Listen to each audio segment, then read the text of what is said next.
When we look back today, 1848 may look like another world.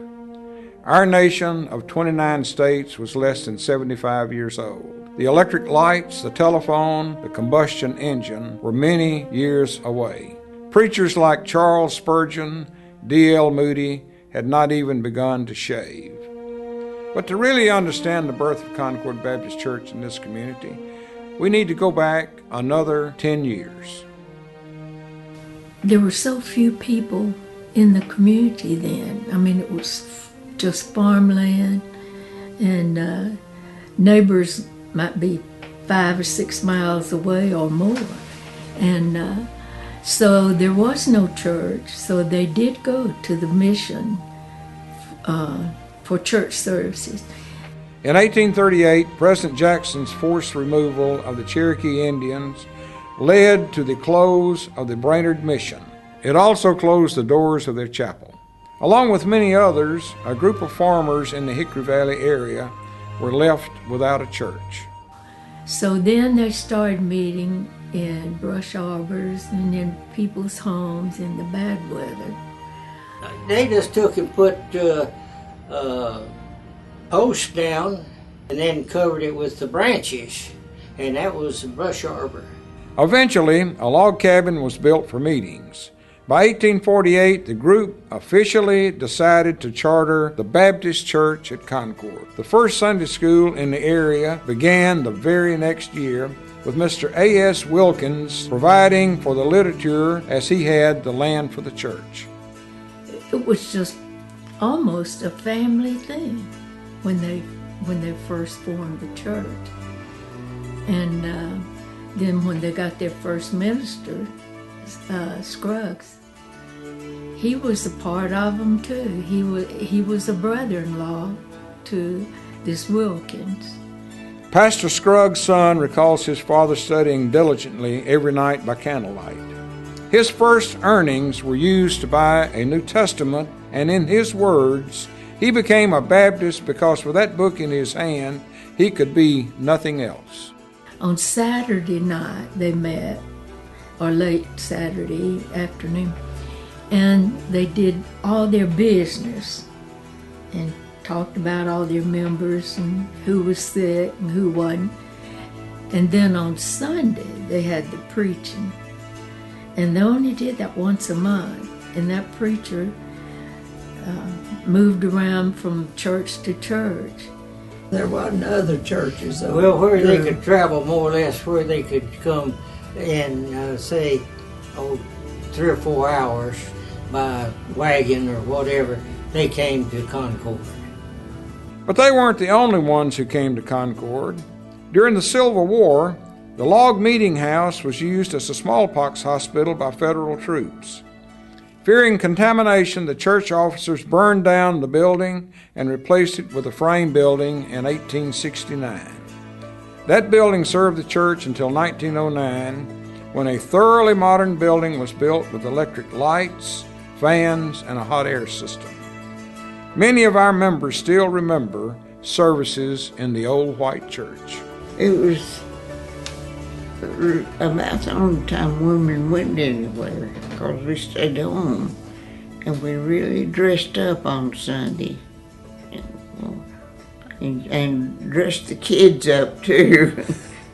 It was the center of the community for years and years and years. And even when I was growing up, the only other church was Mars Hill. So you went to Concord or you went to Mars Hill? And that was it, or you didn't go. Through their attention to the Word, the leadership of pastors, the stirring of the missionary's zeal by the WMU, and the burden for her community, Concord regularly saw new believers whose faith led them to baptism. The closest place to baptize was where the Chickamauga crossed East Brainerd Road. And they'd wade out there and find the deep hole up to the left and baptize the people. The fellowship of the church was also strengthened around special gatherings and meals. Now, the most enjoyable time was Mother's Day, whenever they spread the table and fried chicken and everything else for a meal. I really don't know how you ever had dinner on the ground, but they actually would put it on the ground. Can you imagine? I couldn't get back up. I got down there. That was one day when the people all showed up. Aunts, uncles, and people you hadn't seen in years. But as the Depression settled in, Concord hit hard times as well. One thing I remember is seeing the church burn.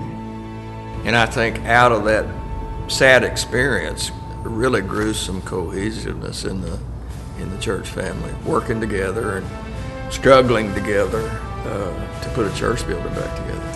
And through these 160 years, God has protected and blessed our congregation of redeemed sinners, leading us to reflect His glory throughout church life. I've learned to love the spiritual-based ministry that has been there ever since I've been there. All the preachers we've had were very good preachers, and I've been under good Sunday school teaching when I was able to sit under someone else's teaching. And that strikes me about our church. They've always been missionary-minded. I feel like that we're laying the foundation for another 160 years. You have to have a lot of faith in God that He's going to work it out. He's still in control. But I really do feel like we're in a position to grow more and to reach out more than we have in the past in mission areas and in going to foreign countries. As long as they keep it centered on God and what His purpose for us is, then it'll be there, even if we're not. So we thank God for His faithfulness to Concord Baptist, expressed in the preaching of His Word, the provisions for His church, through the lives of faithful people and the ways we will never know.